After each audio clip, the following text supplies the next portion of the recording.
கர்த்தர் நல்லவர், அவர் கிருபை என்றும் உள்ளது. ஆண்டவராகிய இயேசு கிறிஸ்துவின் நாமத்தினால் உங்கள் ஒவ்வொருவருக்கும் அன்பின் வாழ்த்துக்கள். இன்று மார்ச் 21 வெள்ளிக்கிழமை.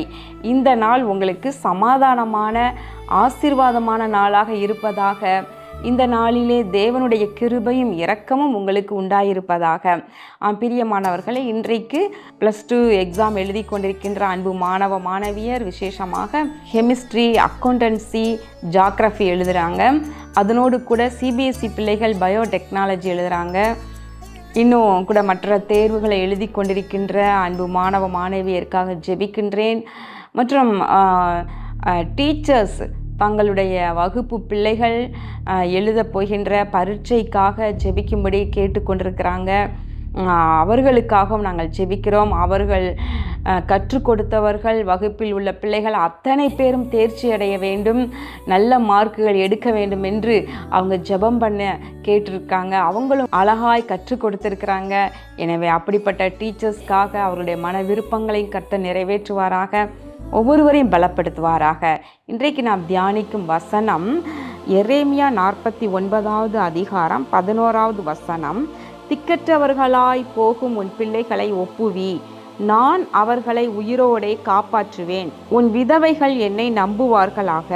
இந்த வசனம் அருமையான ஒரு வசனம். கர்த்தர் சொல்லுகின்றார், திக்கற்றவர்களாய் போகும் உன் பிள்ளைகளை ஒப்புவி என்று சொல்லுகின்றார்.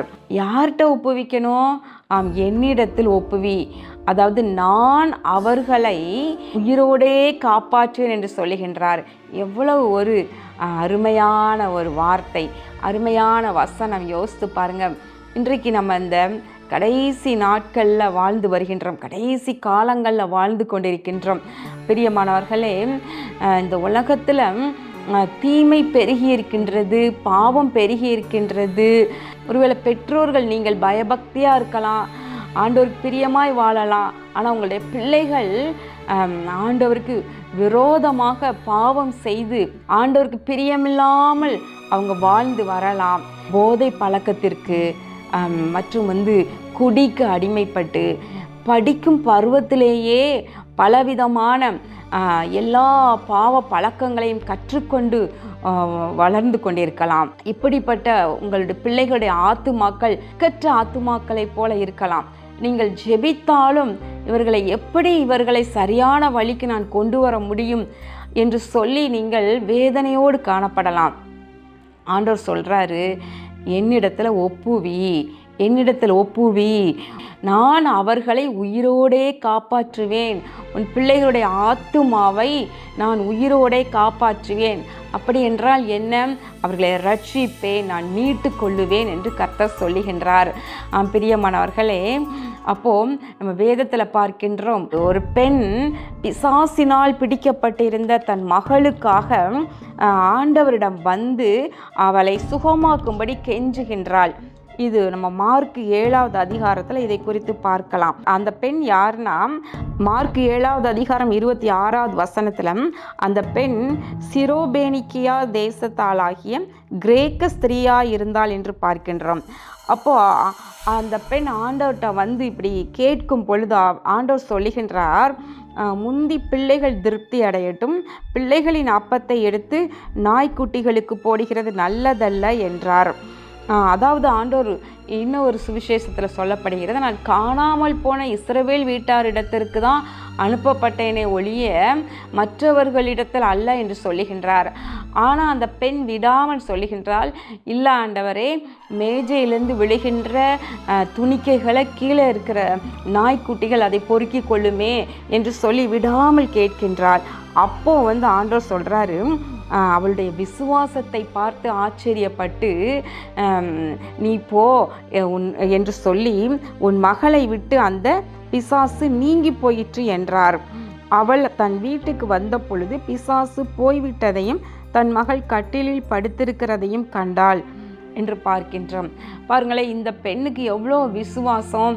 பிரியமானவர்களே, உங்கள் பிள்ளைகளுக்காக நீங்கள் விசுவாசத்தோடு ஜெபிங்க. நீங்கள் ஜெபிக்க துவங்குங்க.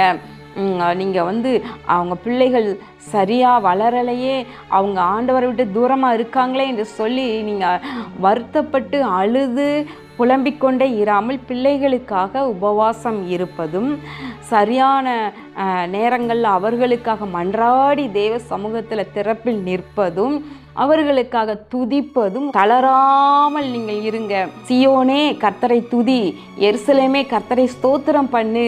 நீங்கள் கர்த்தரை ஸ்தோத்திரம் பண்ணுங்க, உங்கள் பிள்ளைகளுக்காக கிருபை பெருகும்படியாக ஸ்தோத்திரம் பண்ணுங்க.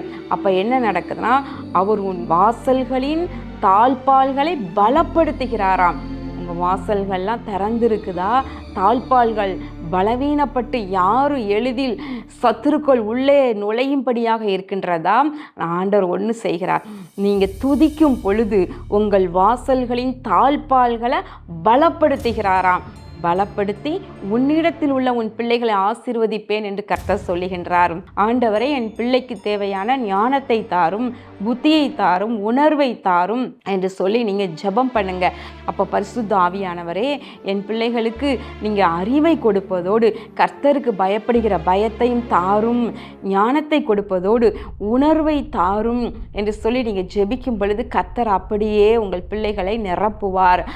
திக்கற்றவர்களாய் போகும் உன் பிள்ளைகளை ஒப்புவி. பரிசுத்த ஆவியானவர் அவர்களை போதிப்பார்.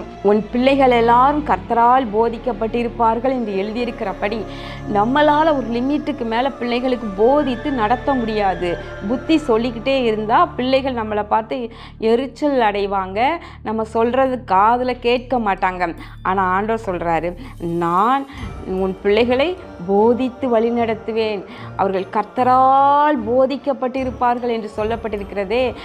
பிரியமானவர்களே, ஆண்டவர் உங்கள் பிள்ளைகளை அருமையாய் போதிப்பார்.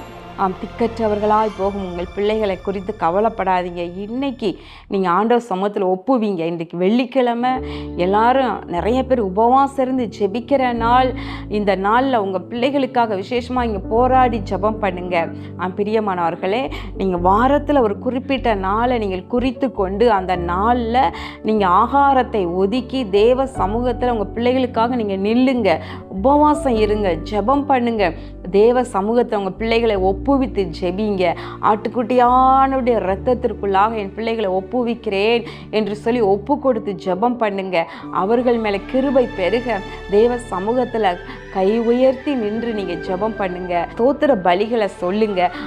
கர்த்தர் என்ன செய்வாராம்? அவர்களை உயிரோடே காப்பாற்றுவேன்.